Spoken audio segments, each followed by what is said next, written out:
The Nerdcast Empire is on the air. It is week number 3 of our brand new podcast. We thank you so much for listening over the first 2 weeks. I'm Matt Sexton here in the studios of the Nerdcast Empire.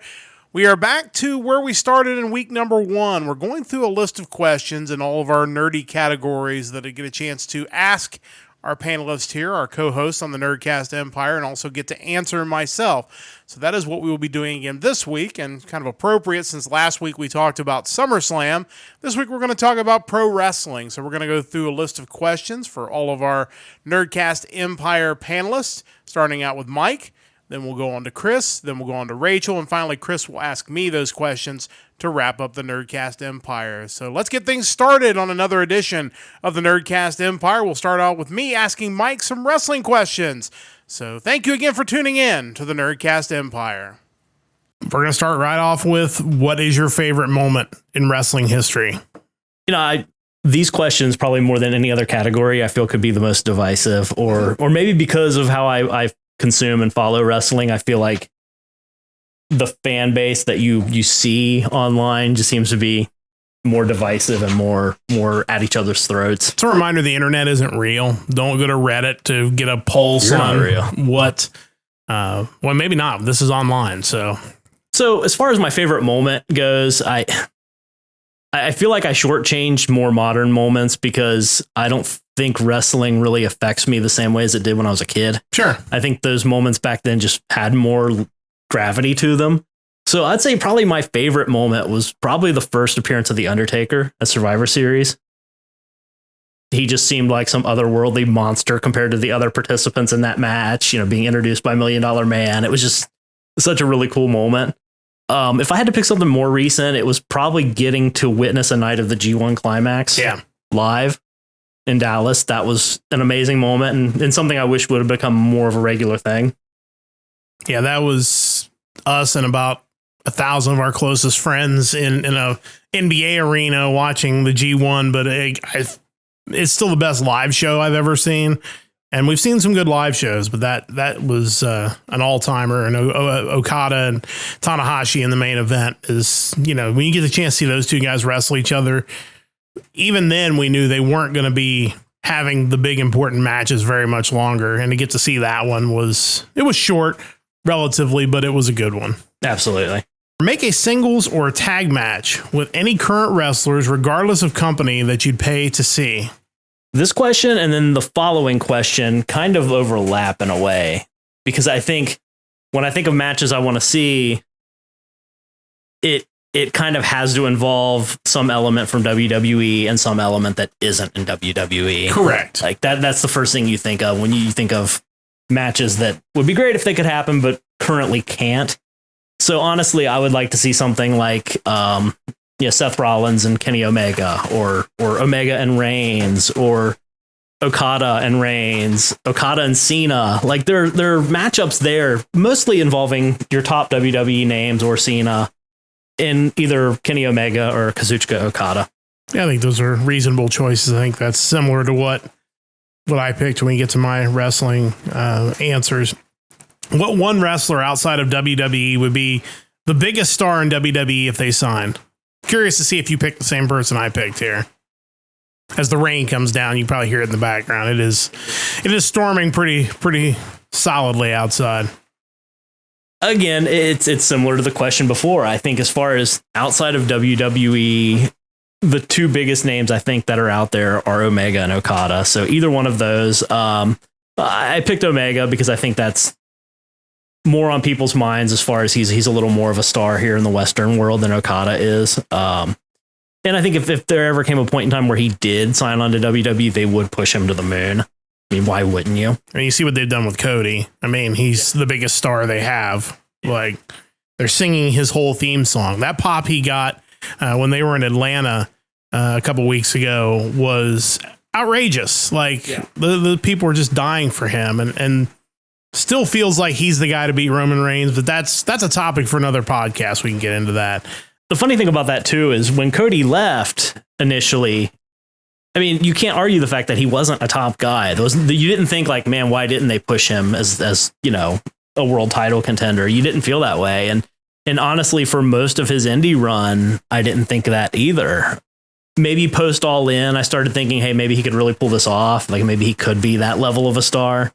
And surprisingly enough, when he came back, they've treated him like one ever since, despite the Mania loss. Yeah, I think a good question, and we'll save this for our wrestling podcast, is how much of something like that with Cody is the reality that he needed to change, and how much of it was that the company needed to see him differently than what they were clearly not seeing in him when he left. Well, that's a lengthy answer. We'll get to that. Yeah, I certainly don't think it's only one or the other. Correct. I think there's a little bit more gray area to that. What are the best and worst match stipulations? When you say stipulations, are you talking like gimmicks added to a match, or stipulations like if so-and-so loses, this like happens? A gimmick. Okay. Yeah, okay. A gimmick to a match. It could be either, I guess. I kind of thought about both, to be honest. As far as best goes, big fan of the fight pit. I think that's a really cool idea for a match. One thing I probably never need to see again is another match sponsored by Mountain Dew. No offense to Mountain Dew themselves, but if Mountain Dew would like to sponsor our podcast, we are 100% in favor of that. We have to have like the black light and we do creepy lighting and whatnot. Something that kind of blew my mind just recently on Raw was the Viking rules match. That was kind of a late arrival, but for something that sounded so absurd, it actually ended up being extremely entertaining. That may have been one of the better tag matches I've seen in a while. It was, and all they needed to do was turn the ring into a boat and put shields around it. Yeah, who knew? And have water on the LED boards around that was the believable. ring. I got a little sick looking at it. It's so lifelike. Monday Night Raw has made me sick on many occasions, but this was never seasick. Oddly enough, that was a first. Yeah, it was good job, guys. But that was definitely a really good match. Now looking at the other definition as far as matches that have consequences, I thought it was interesting recently that you had NXT basically do the opposite of the loser spends the night in jail match, where it's the winner gets his boss freed from jail match. Yes. I thought that was kind of an interesting take. Tony D is now free again because the underboss double crossed Gallus and was able to get him out of jail. You don't do that to whichever coffee he did that to. Good to the last drop. That's a Booker T reference also. How about that? It sure is. That's a great one. Every match that the coffees are in. Thank you, Folgers, for sponsoring NXT, I guess. That being said, back in the day, the old days when you had the big boss man and the Mountie wrestle in like a loser spends the night in jail match, that was it's right up there with Judy Bagwell on a pole. I mean, that's good stuff. Oh man, there's so many really bad matches over the years that we could spend a whole podcast on, because man, there have been some real winners. Absolutely. Name your top 3 in WWE or NXT that have not been a world champion yet, but should be one day. Goku. Is he in WWE or NXT? He just signed. This is breaking. Top 3 stars in WWE or NXT who haven't been champion yet, but should be one day. Shinsuke Nakamura. I don't believe he's had the title, right? He had a chance, and then he lost to AJ Styles and turned heel. Yeah. Tommaso Ciampa is another one. He's had a great run in NXT. Good to see him back from injury.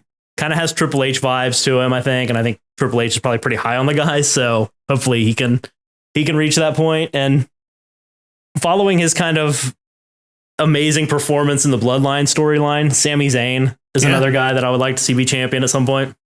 Interesting thing about those 3 choices, they're all guys that are a little bit older. They're like veterans. I mean, Nakamura, I think, is in his 40s or pushing that. I think Ciampa's in that same range, and Zayn's maybe late 30s, I think. I could look it up. I have the computer, but I just off the top of my head. So these are obviously guys that have, for whatever reason, probably had to do with Vince, did not see as world champions, but the hope would be under a Triple H booked WWE that would change. Yeah, I would agree. I'm not someone who thinks that everyone should be champion. I think there are certainly limitations. There are certain size restrictions and believability restrictions on certain wrestlers. But as far as these 3 guys go, I don't see what would stop you at this point.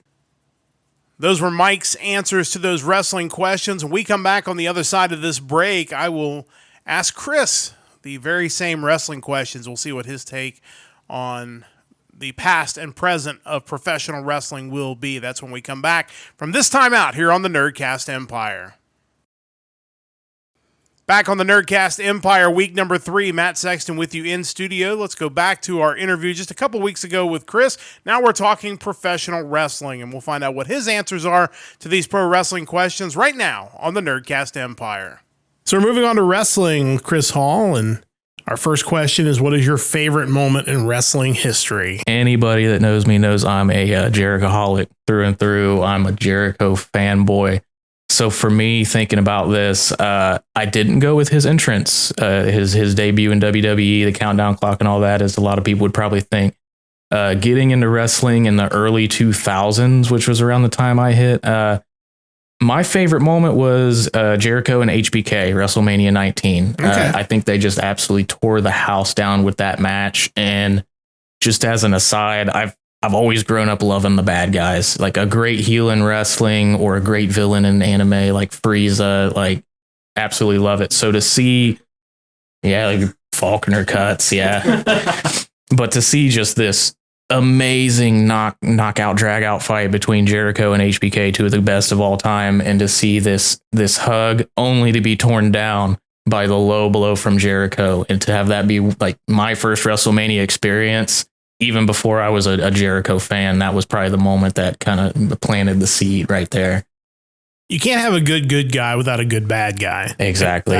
And that just set the stage for so many future feuds between Jericho and HBK. I mean, HBK getting his head thrown into the egregiously expensive Geritron 5000. And it's something we'll talk about over the course of this podcast, but that kind of is an era of WWE where I guess I just wasn't watching as religiously as I had been, because every so often we'll see clips from like the mid 2000s and it's like, I don't even remember that happening. Like, was I even, and it's like, I don't know what that time period was that I stopped watching, but there's definitely like a chunk of time that like probably went into like Cena's early career that I wasn't into. I just wasn't watching wrestling at that time, and then got back into it like crazy. And now I've spent half my week watching wrestling. I think that was a big part of us wanting to put this together, because I know we've talked about a lot of stuff that, you know, I remember from those early 2000s that kind of bridged the gap from what you guys remember. I mean, bringing up some just ridiculous stuff I shouldn't remember, like Jamie Noble pretending to be a trailer trash hillbilly who suddenly wins, you know, the lottery, and him and Nydia are running around with, like, why do I remember that storyline? I remember that. I don't know. I don't want to remember it. It's there. Somebody's glad. Jamie Noble's glad. If you're out there, I remember all that work you put in. I think when you grew up watching wrestling throughout like the 90s specifically, there was a bit of a deflation when WCW went away. It almost felt like, well, that's the end of the series. Like WWE won. So I imagine there were probably a lot of people that in the early 2000s kind of dropped off a bit because it didn't feel like the stakes were there anymore. You didn't have two opposing companies head to head, especially after the invasion angle. Yeah, that fell really flat. I feel like the Monday Night Wars era gets romanticized. I think if you go back and watch those shows now without having the context of what was going on week to week, some of those are really bad, like really bad, like bad matches, short matches. Like there's no work rate stuff in the 90s. Like you occasionally like Flair and Sting or something, you know, or Steamboat and Flair. Like there were those matches in there, here and there, where you can find them. It's like, okay, those were really good. Man, there were just a lot of like just terrible wrestling. But filler episodes, really. But it wasn't about the wrestling, and I think that's something when we get into the topic of wrestling deeper is, you know, WWE even today, they have guys that can go and they have good matches, but back then, especially, it was really completely about the stories. It was, Stone Cold drove in a beer truck. Oh, you know, it's these moments. Yeah. I mean, I didn't choose this moment, but when you two were talking earlier, talking about one of the most memorable moments in wrestling history for me was Mick Foley winning the WWF championship, because that'll put butts in the seats. Yeah. That was the turning point. I mean, the problem is it's kind of known as the turning point. WCW was already really on the way down. And, you know, that just kind of, now you can put a pin in that moment. Oh, that was clearly it. But, you know, that was a moment. Like to take a guy who was basically a journeyman who put his body on the line to earn a WWE job and to put him over as strongly as they did, even though Stone Cold came out with a chair and everything else. And that, he got the big pop.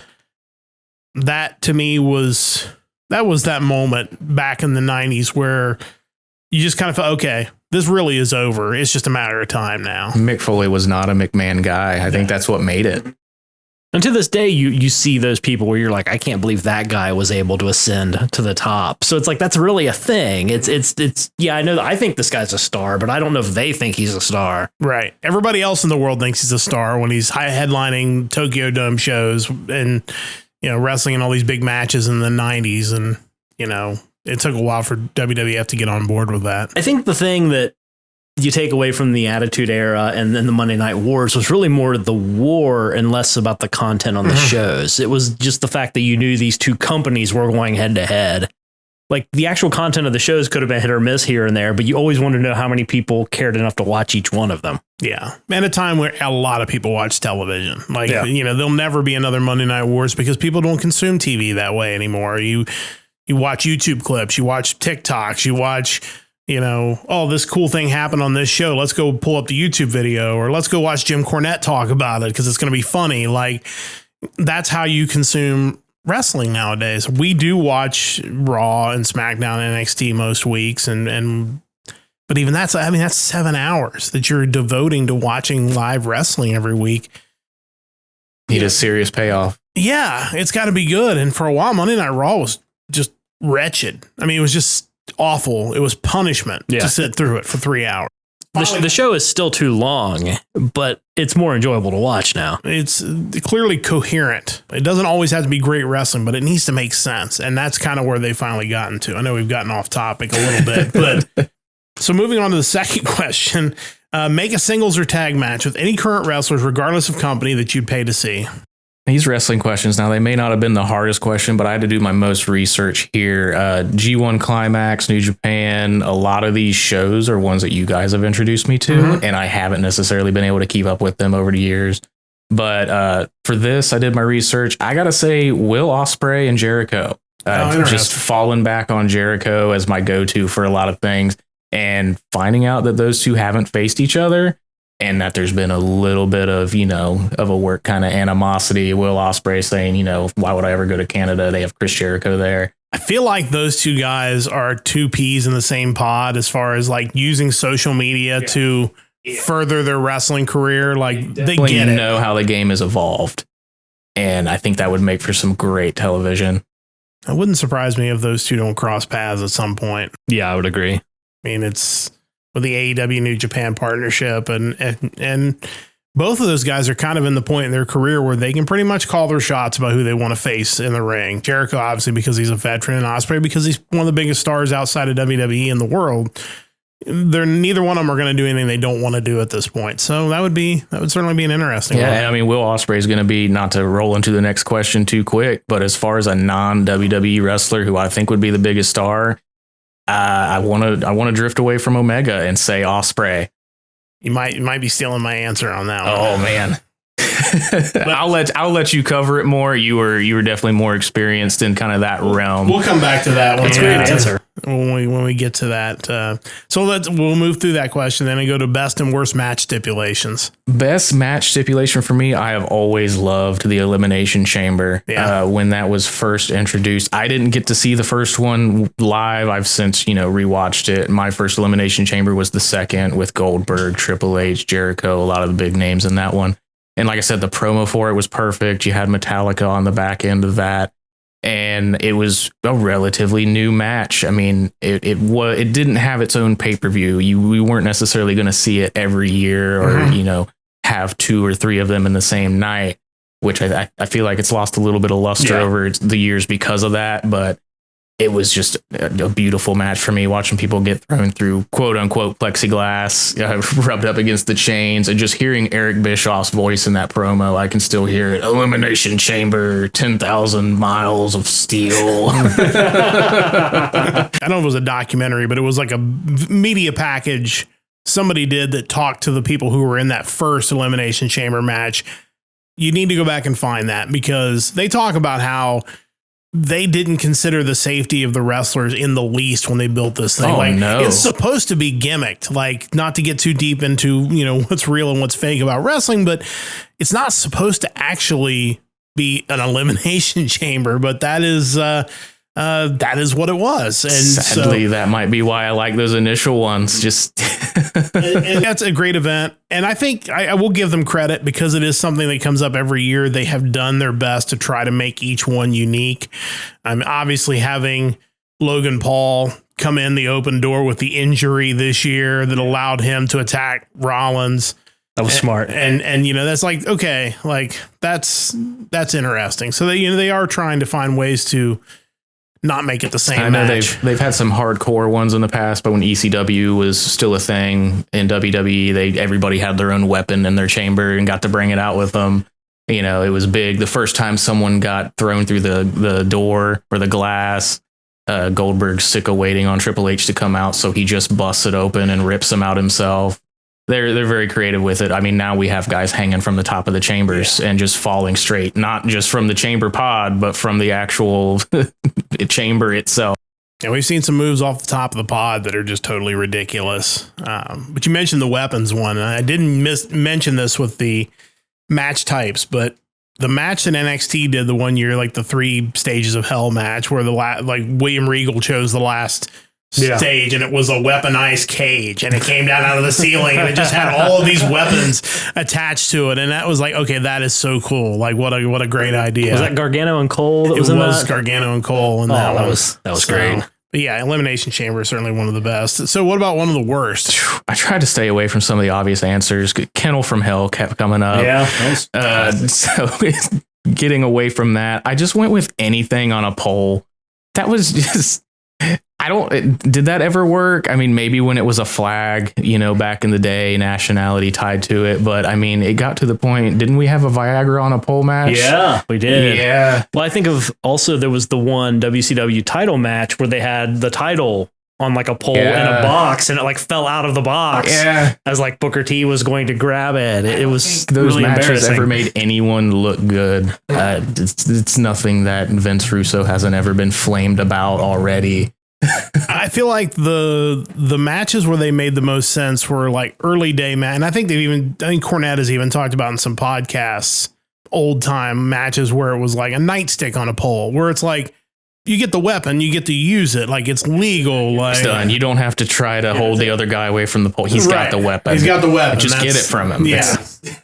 So yeah, that's one I'm glad has gone away for the most part. You don't really see that one anymore. So we're on to our final question. What former wrestler would you like to see make a comeback with one of the major companies? I put Raven.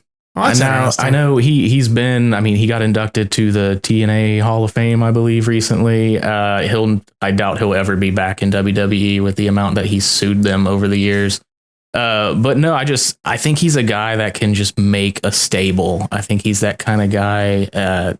He just has this dark brotherhood behind him, and that's all the rage nowadays. I mean, even after Undertaker's retired. He's been involved with somebody, right? Like MLW or NWA or somebody. So he is actually still active. I mean, he's partially retired in the past, but he's still kind of hanging around there. And I mean, who doesn't like a dude with a DDT for a finisher? It's just classic. I'll be honest, when I wrote this question, the name that came up in my mind, like, this is the answer Chris is going to give. He's going to say Chris Masters. I thought about it. I was sure. Sometimes you write a question, like, this is what we're going to get. Well, yeah, because I don't tell this story often, but of all the returns I've seen, and I couldn't tell you what year it was, what Monday or Night Raw it was, but of all the returns of people that I got to see, it was Chris Masters. I'd sit in the crowd, and I was probably the only guy that went crazy about it because I was still kind of a kid at the time. I was like, hey, I know him. He does the thing that people got to get out of. So I'll be honest, Raven is a good answer. I was expecting Chris Masters to be your answer. So that is the answers to your questions. Those were Chris's answers to the professional wrestling questions here on the Nerdcast Empire. We come back from another break. Rachel will be joining us. We'll get her wrestling takes as we roll on in episode number 3 of the Nerdcast Empire.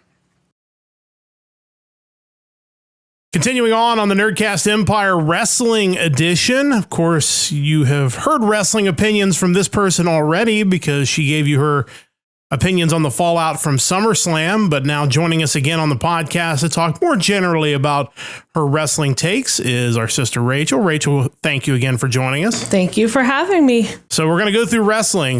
You haven't been canceled after your music takes a couple weeks ago, so we were able to bring you back for some wrestling takes now. I know it came close. It was tough.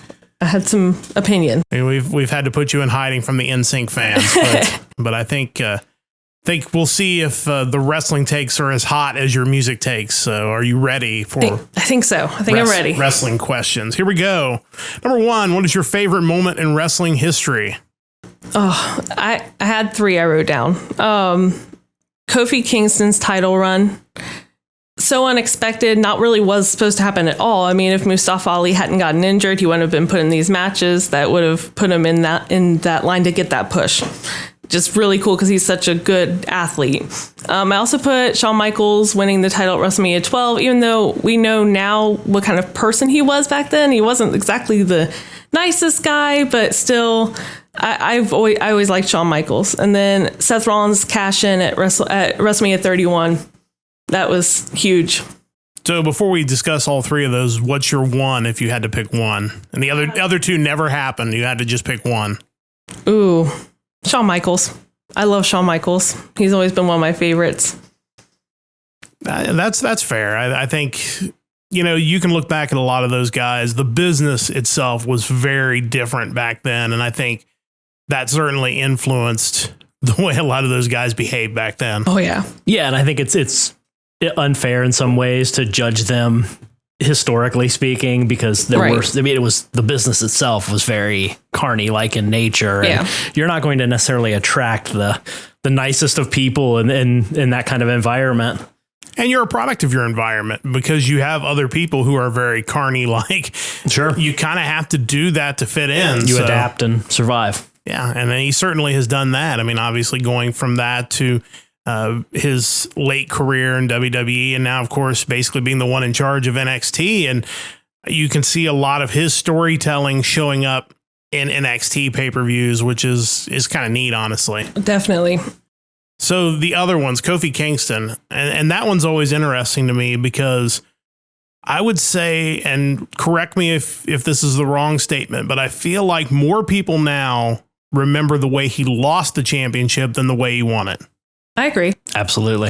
And I don't know if that's fair because, WWE is about moments. They're not afraid to tout that. And a lot of times or at least sometimes it's at the detriment of good storytelling because, they want to have that moment. And him winning the title was that moment for his character. Him losing the title was really more about the moment for Brock Lesnar's character and what it said for him. Unfortunately, as a fan, it's hard to process it that way. It was also the easy moment to create when SmackDown first started airing on Fox. They wanted to kind of get out of the gates quickly and do something unexpected and surprising. And that's sometimes when that happens, there's fallout. Right. And when you look at what Brock Lesnar's character has been since, and arguably he's always been great. I feel like very underrated, even if you go back to like his early days. I think since that moment up until now, we've seen the best of Brock Lesnar. And if that guy's not a first ballot Hall of Famer the day he decides to hang it up, I don't even know what we're doing with the Hall of Fame. I think Lesnar for years was simply pegged as another Goldberg-esque kind of guy. Right. Big guy, beats people really fast. And really it has just been in the past, how many years, 5 or so, that you've seen kind of more of a character emitted from him, and it's been enjoyable. I think first when he won the Money in the Bank, which people weren't all that excited with, but the first time you had him dancing with it like it was a boombox on his shoulder, I think was that first instance of this guy's kind of a character. Like he has a personality? What? And Cowboy Brock since has been pretty hilarious, to be honest. Well, him trying to flip the ring over with the work equipment, that was hilarious. And what's interesting is, the recent feud with Cody Rhodes should have made him just a mega heel. And in a lot of ways it has, because Cody is so over, but people are kind of still cheering him because like they kind of like the chaos he brings. It's entertaining. So when Brock shows up, something really exciting is about to happen. So we're going to get excited for that. I think people enjoy anytime someone exudes an attitude of, I don't care. I'm going to do what I want. And I think with Lesnar's heel persona of this same Cowboy Lesnar, that's kind of what you're getting. Oh, yeah, he's just his person. I love everything about his character right now. Well, speaking of guy and characters, the other moment was Seth Rollins cashing in. And you just think back to what Seth Rollins was prior to that and where he is now.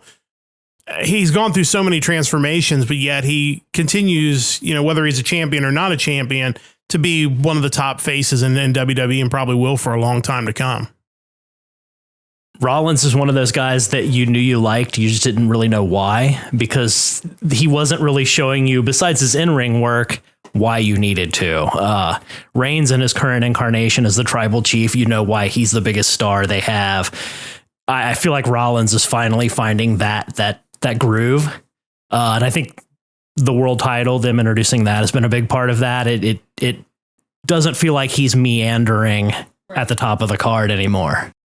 Yeah, I think there are a lot of guys that were in that situation that were main event guys without a main event title to deal with. Oh, definitely. It's been hard with Roman having both titles. There's just nothing for them to go after, especially if Roman's completely unbeatable.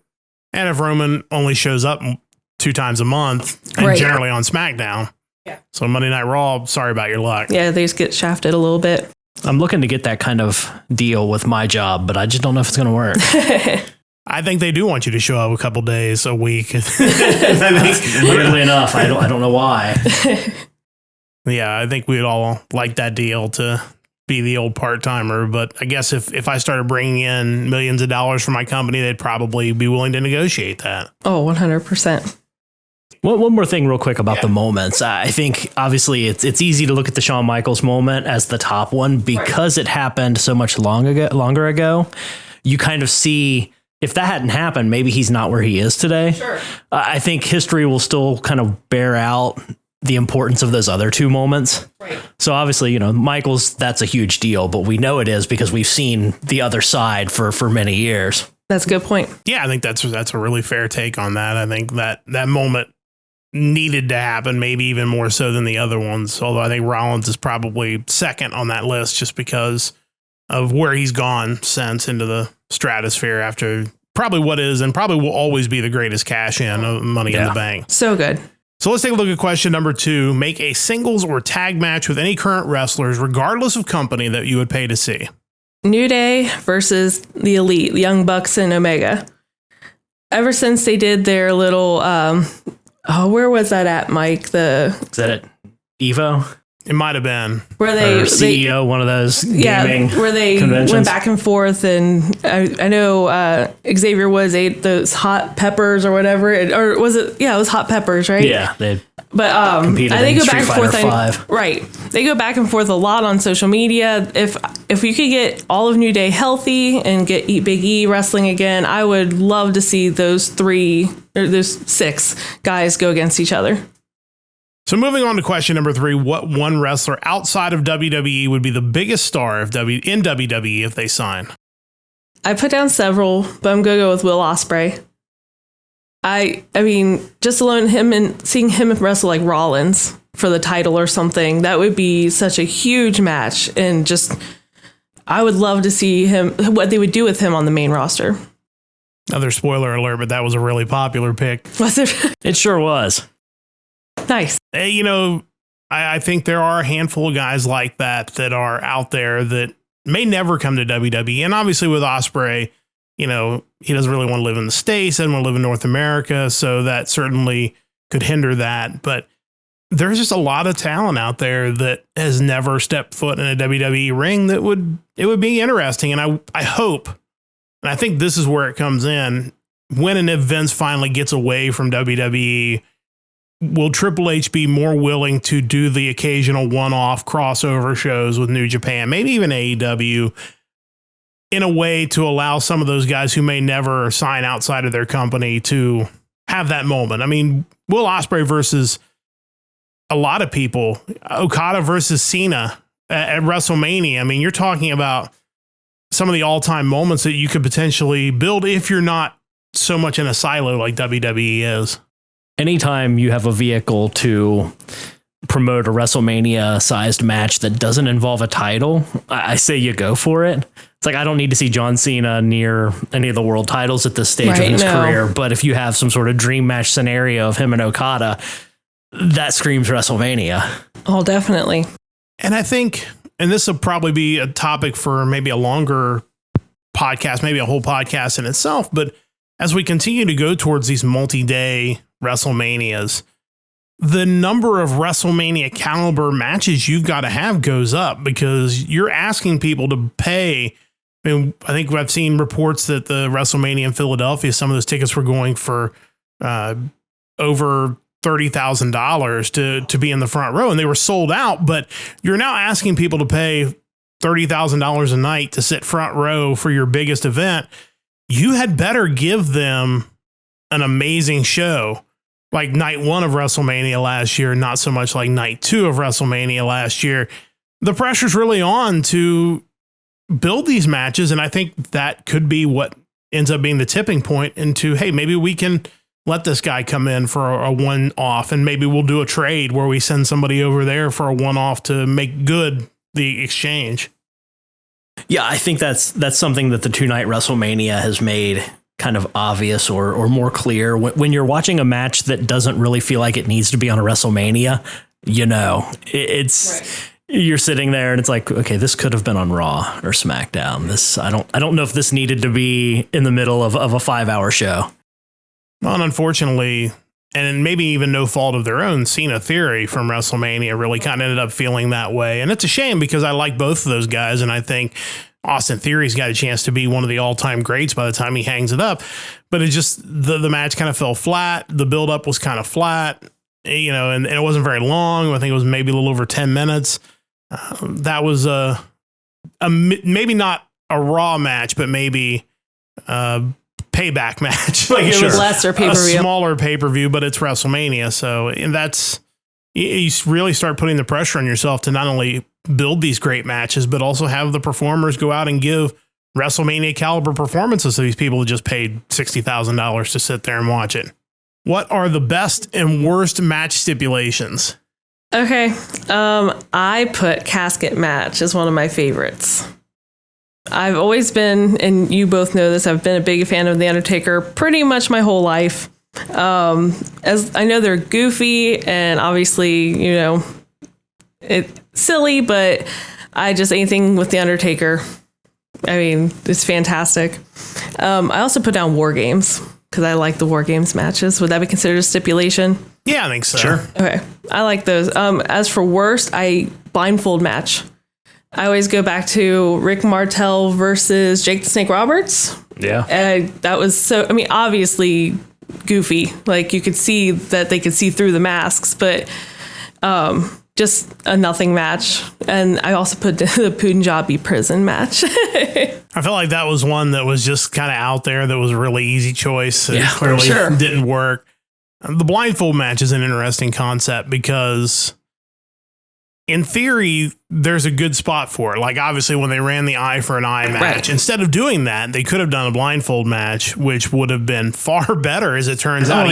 Even though I tend to agree with you on that being kind of a weak stipulation, certainly would have been better than what they ended up pulling off. But the opportunities, because you don't see as much like people throwing fireballs, at least, Jericho does, he's a wizard, but in WWE, you don't see as much fireball throwing, eye gouging, things that typically are the build up to a blindfold match. What do you think about a blindfold match? There are certain match types that can be fun, if not pointless. I think that kind of falls, like the first time you see a blindfold match, you laugh at the nonsense of it. It's not something you need to see more than once every 10 years, maybe. Right.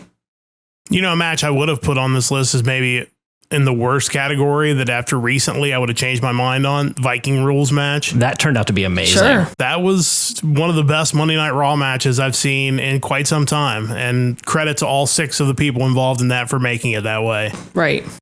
and the boat on the front of the ring. Yeah, turning the ring into a boat, that made all the difference. They should probably do that more often. Giving somebody some ideas that may show up on these stipulation lists. So final question in the wrestling category. Name your top 3 in WWE or NXT that have not been world champions, but should be one day. All right, I put Cody Rhodes, number 1. Obvious choice. I mean, I feel like he should have won at the last WrestleMania, but I mean, they have bigger plans. It's all good. Damian Priest. I mean, he has the briefcase right now. We've seen him in person. Like At least he did when we recorded this. That is true. That is true. He just has that presence about him. He could totally pull that off. And Gunther. He's trimmed down. He's great on the microphone. He's fantastic too. I feel like this is a good discussion to end this segment on. Cody Rhodes losing at WrestleMania. Was that the right call? Now, looking back on it in August as we record this? I don't know if we can actually answer that yet. Right. I think to some degree, yes, because it's August and he's still as hot as ever, if not more so. I think there were times in the past where if a similar thing would have occurred, that person would have cooled off months ago. Yeah. And with Cody, that it doesn't seem to be slowing down. They have his documentary coming out, so clearly they still have the foot on the gas. Yep. They're singing his song. Like, not just the whoa part, the whole song. Yeah. Everywhere he goes. This is why you need actual bands to write actual songs for entrance music. It just lends itself to the sing-along, which fans love to be part of the product now more than ever, whether that's good or bad. So if you have a sing-along song, by all means, run with it. And they wrote it specifically for him, right? I mean, that's what I've seen. And that was one of the stipulations of him coming back. Like, I'm not coming back unless I have this song and this gimmick. And he was right again. Yep. Well, I think he saw what people were doing with Jericho's music. Oh, yeah. You know, you see in WWE, people will hum along to something that's catchy, whether there are lyrics or not. Like you have this song that is just amazingly sing-alongable. Like, why would you want to give that up? And for what? Right. So go back, if you haven't, and watch an entrance from Cody in AEW. And it's almost jarring. And I'm not talking about at the end when he was getting booed. I'm talking about early on.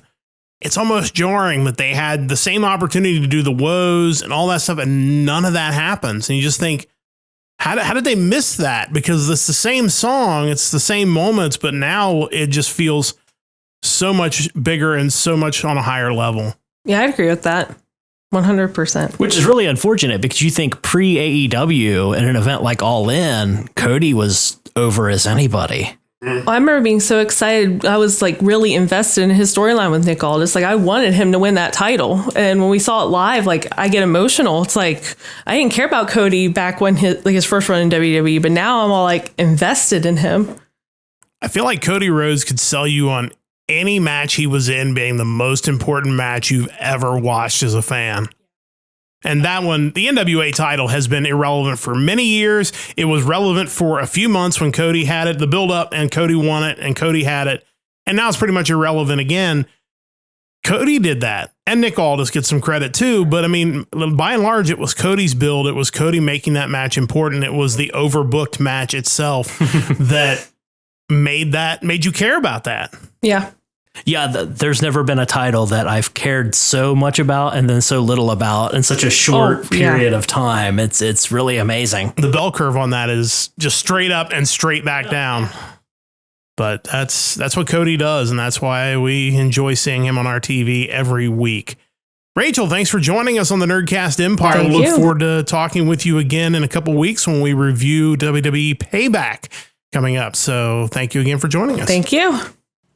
Those were Rachel's answers to the wrestling questions, and we're going to step aside one final time. Of course, you can download these episodes wherever you get your podcast each and every week. You can also check out our clips on our YouTube page, and of course, nerdcastempire.com, where you can find everything you need to know about the Nerdcast Empire. On the other side of this break, it'll be my turn to answer these questions on the Nerdcast Empire.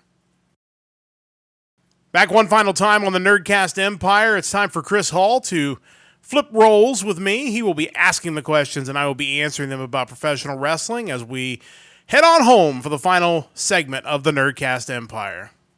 All right. Let's do it. What is your favorite moment in wrestling history? So I mentioned earlier that I think in like the Attitude Era wrestling, Mick Foley winning the WWF title is probably my favorite moment of the Attitude Era because it was so unexpected. And if you go back and watch that clip today, you just see the way the crowd reacted when Stone Cold's music hit. Like, people just lost their mind. Like, just, it was like that moment the music hit, everybody won $1 million. Like, it was just, that was the reaction. Just everybody lost their mind. And, you know, obviously, if you have to find the version of it that's on YouTube and not the WWE Network version, because they do remove the unprotected headshot that Stone Cold gives The Rock. So, and again, I'm not a fan of unprotected headshots. I understand they're worked in a way that, you know, is not supposed to injure you, but it's just the visual of it. I think it's good that that's gotten out of wrestling. I mean, if The Rock took one, look where he ended up. I think we're okay. We should all probably get hit in the head with chairs. Probably. I'm sure that was the reason why he became a megastar. It makes sense if you don't think about it. So you know, I wanted to pick something current because I figured we would get enough like historical moments. And Mike and I talked about this one the other day. Kenny Omega beating Kazuchika Okada in 2 out of 3 falls for the IWGP World Heavyweight Championship, the IWGP Championship at the time. I think that's my favorite moment because of everything that went into it. You know, you had Okada going on a Roman Reigns like run where you just wouldn't be beat. It was LOL Okada wins, basically, was the gag. And, you know, he comes out and basically says, hey, I've beaten everybody, but there's one guy that has one blemish on my record. And that was the 60-minute draw that he had with Kenny Omega during that run where he retained the title because it was a draw, but he didn't win. So he calls Omega out, and Omega's like, oh, well, we're going to raise the stakes. We're going to make it 2 out of 3 falls, no time limit, which is 2 things that New Japan, at least at that time, didn't do. So they agreed to do it. And it was everything the story would New Japan really put the IWGP title on Omega? Would they really let him be the one to end Okada's streak? Because, I mean, we talk about it all the time, and we will probably talk about it at length on this podcast. The decision WWE has to make still, if they haven't made it already, as to who's going to end Roman Reigns' run is a huge decision because that is a major storyline twist. And, you know, here's New Japan, the same situation. They've got Okada, who is their John Cena. He is the biggest star in New Japan and probably still is. And you're going to have him lose cleanly in 2 falls. You're going to have him not just lose once on one night. You're going to have him get beat twice in the same night to lose this match. And I think even as we watched it live, even when it was 1-1, I still didn't believe Omega was going to win. I was still sure that Okada somehow was going to hit the Rainmaker and then hit the Rainmaker again and then hit the Rainmaker again and pin him and that was going to be and then it. the Superman punch. And then, yeah. And then when Omega hit the One-Winged Angel and pinned him, and it was just like, it was just a moment. Like, and I feel like to some degree, none of those 2 guys and New Japan have not been as hot as they were in that moment since. And not necessarily all of the fault of their own, but like that was like a pinnacle moment. And I feel like it just, you know, hasn't. I feel like there should have been somewhere down the road where those 2 had another really big match that was on that level, and that just hasn't happened. It's kind of funny thinking about that match. I then also have to think about when they didn't let Naito beat Okada at Wrestle Kingdom, even though all the signs pointed to this was his moment. And honestly, that felt a lot like Cody losing it this past WrestleMania. It was like, he's obviously going to win. There's no way they're not going to do this. And then they don't do it. Yeah. And I mean, Naito got just like Cody, Naito got the special video package where it like showed all the like stages of him from the Stardust, you know, all the way up to the LIJ Naito, and just thought, okay, this is, I mean, the natural finish the story, you know, and they didn't. It was just like, it was that same feeling. It's probably the 2 times in wrestling where I just got done watching a match and just thought, what on earth are we doing? The deflated feeling was there. And obviously, it was still a big deal when Naito eventually did win it. But in that case, I don't think it was as big a deal as if he would have won it then. Yeah. As it turns out, it looks like WWE was right with Cody at this point, because it looks like he's going to end up being a bigger star whenever, that's presuming he's the one that wraps up the streak. But that was a moment. It was one of those few moments in wrestling where I was like emotional, and I really thought it was a huge deal. On the same vein, it looks like from these answers I could see, if you could make a singles or tag match with any current wrestlers, regardless of the company, what would you pay to see? I was on the Kenny Omega mindset. To me, like Omega Rollins.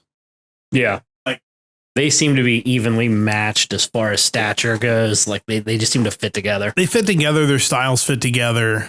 They feel like two sides of the same coin.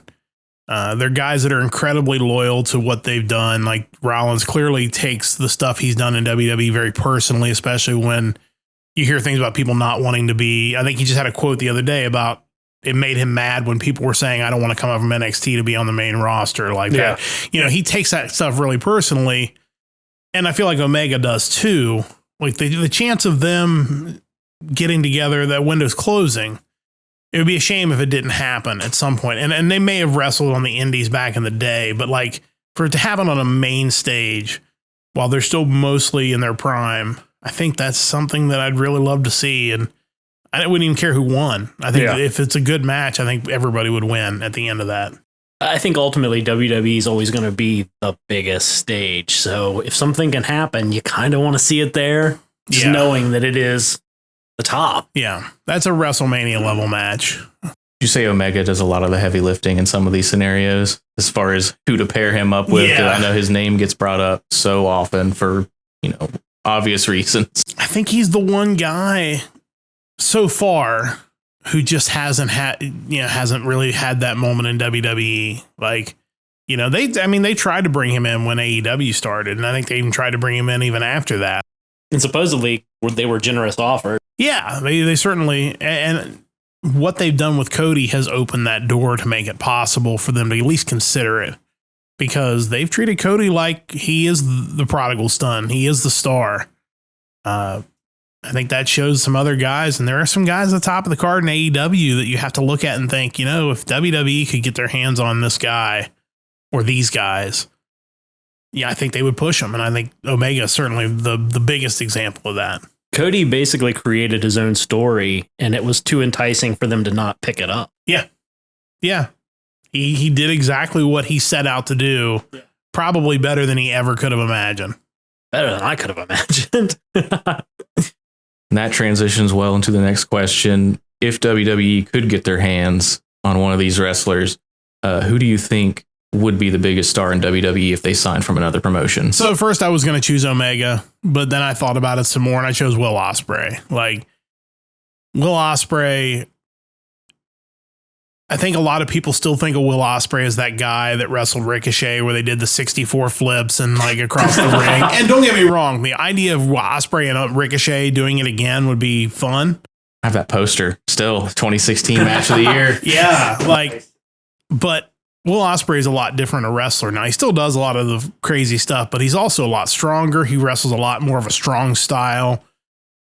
He is that guy that, and I don't think he'll ever go to WWE unless something really changes in the landscape. I think he's happy being in New Japan with the occasional AEW appearance. I don't think he wants to live in the US or in Canada. I think he's happy living in the UK or in Japan. Yeah, he could be one that never comes in, but also I think he's a guy. And I would have said the same thing about Jay White when obviously they wanted to bring him in, and then Vince stuck his nose back in, and basically Jay White's like, I'm not taking that chance. And I can't blame him. And he went to AEW. But I think Ospreay would be a huge star if Triple H could book him and he would be allowed to come in and be a big deal right off the get-go. He wouldn't need to go to NXT. He could just come right in and probably attack Seth Rollins, because that seems to be the path.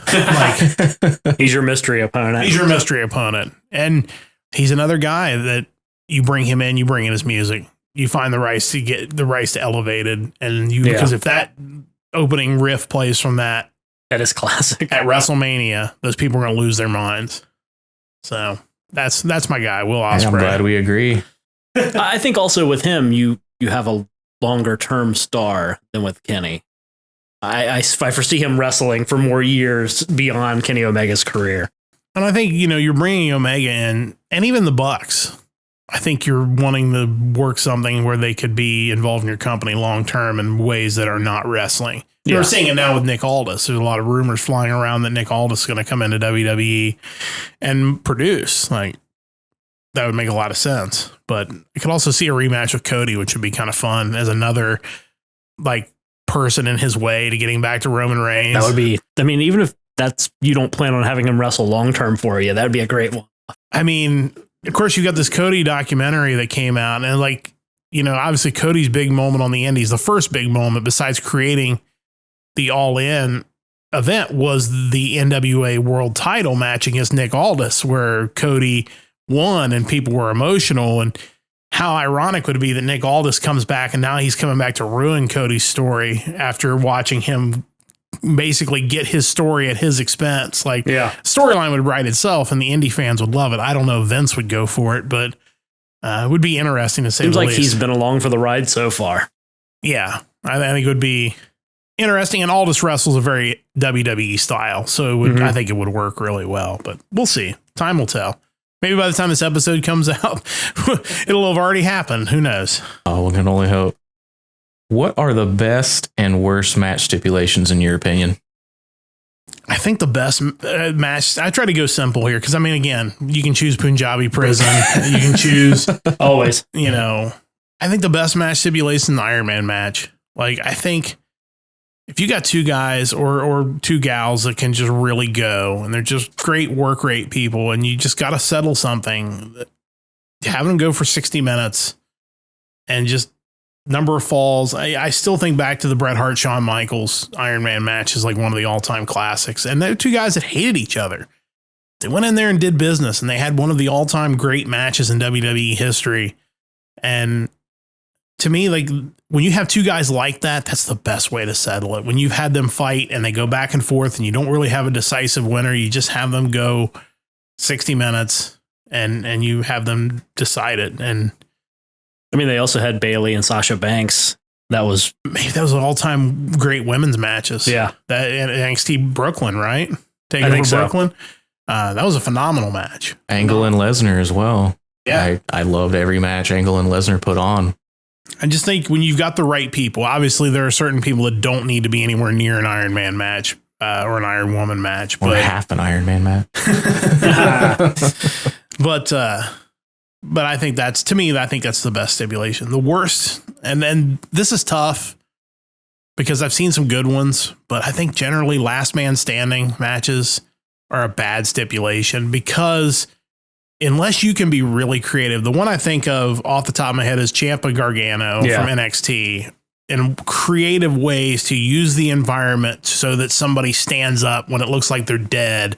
And you, because I think that was the one where he like was on the edge of a box or something. Kind of slid off onto the ground. Yeah, like you've just got to be really creative because it's all been done. And most of the match is everybody just standing around watching people count. Yeah. Like there's not action. There's not that definitive moment of a submission or a pinfall or you have that pop. They even like the Roman Reigns Lesnar last man standing match where Lesnar comes down a daggone backhoe or tractor out and pulls the ring up. Yeah, I mean that's an awesome spot in a moment, but at the end of the match is still them piling things on Lesnar and him being counted out for 10. Like you don't have that decisive winner. So I think that's a match style that is needed, but I think you have to use it very carefully because it's not.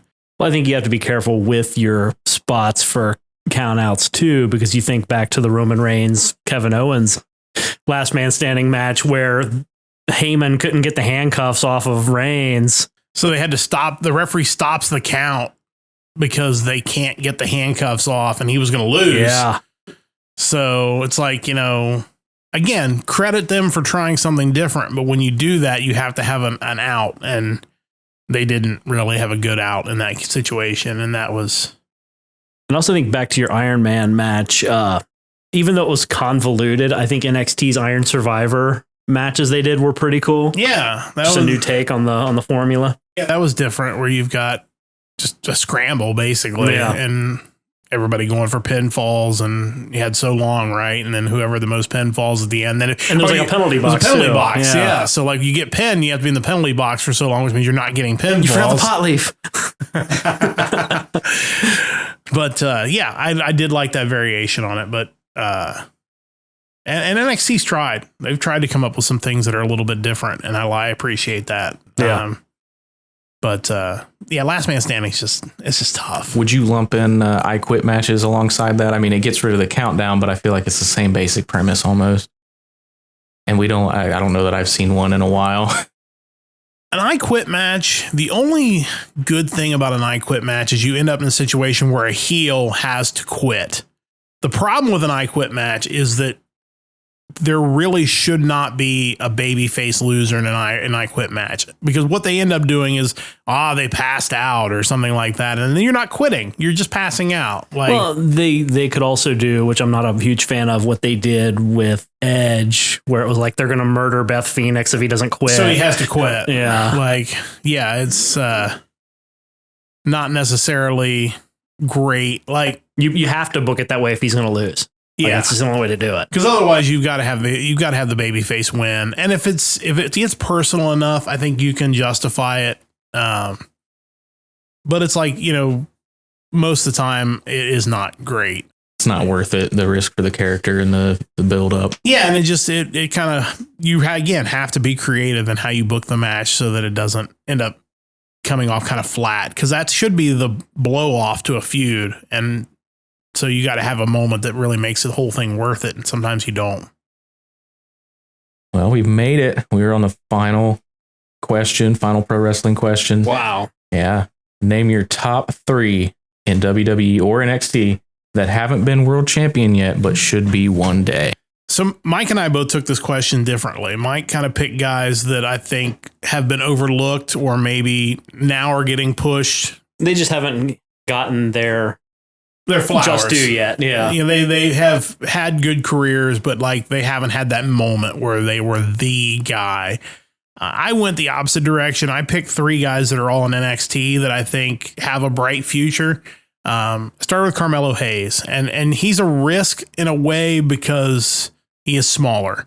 But I feel like in Triple H's WWE, it's not going to hurt him. Like, and clearly they have had him on Raw enough. And of course, Judgment Day's been going back and forth with NXT. I feel like there's some belief there in what he can do. So I think Carmelo Hayes is one. Braun Breaker, Rick Steiner's son, he's got the whole thing. And now that he's a heel, they figured it out. Yeah. Like, he's got it. His match with Ilya Dragunov, even though he lost to Dragunov, was so good. Ilya Dragunov's so good too. I don't know if he'll ever be a world champion, but he's going to be a very valuable piece WWE. But Breaker's got he checks all the boxes. I think he's a guy that's going to be a big star, and I think he can do a face or heel. He's doing really well as a heel right now, but he's charismatic enough. I think he could do either. And the last one's a little bit off the board because he's a tag wrestler, but Julius Creed from the Creed brothers. Those guys are so good, but Julius is kind of a freak. Like, Brutus is too. I mean, the tag match against the Dyad was just insane, some of the stuff they did. But Julius, to me, has the look and the athleticism that I think I'd be surprised if he's not a world champion someday. So those 3 guys, with an honorable mention to Montez Ford, like, of the main roster guys. Another guy who's just an athletic freak. And Angelo Dawkins is great also. But you still feel like at some point Ford's going to get that big mega push as a singles guy. And yeah, I would agree with that. And be a world champion. So that's my honorable mention. What if you had to pick someone that you would want to see champion, not someone you think? Johnny Gargano. That'd be interesting. If I have to pick somebody that I want that I don't know that is going to be a champion, Gargano, like, an honorable mention there to returning Adam Cole. Like, coming back someday. I don't know if that'll ever happen. That'd be great, just so they could bring back the Undisputed Era music. Yeah, I miss that tremendously. But Gargano, because he's kind of the ultimate underdog guy. Like, he's so good in the ring. I think it would just be really cool. I don't know that it'll ever happen, but if I had to pick one guy that I want to see win it, I think it's Gargano. You almost have to have the right person with the title for him to win it. Like it can't be Reigns. Like he's not going to beat Roman Reigns. No. And that's the only issue with the Roman Reigns run is that it basically bottlenecked your championship and a guy who's you're building to be unbeatable. So it's like, that means your group of people that can beat him is pretty small. Rollins is a little different. Not that he's not impressive and not that he hasn't done a great job with the title, but even, if Balor becomes champion, you have guys that are going to probably defend it a lot, which means that puts that title in jeopardy a lot. And, you can always use the excuse, well, man, he defended it 3 times this week. And the third time the guy was fresh and just caught him and pinned him and beat him. And like, that would be believable without hurting his character. When Reigns is only defending it every 2 months and he's unbeatable, he's not going to get caught. He's not going to get rolled up. Like, and whoever the person is that is going to beat him in turn has to also be really a big deal. Yep. It's not going to be a fluke. 100%. Going to have some random guy who's been on the bottom of the card for the most part.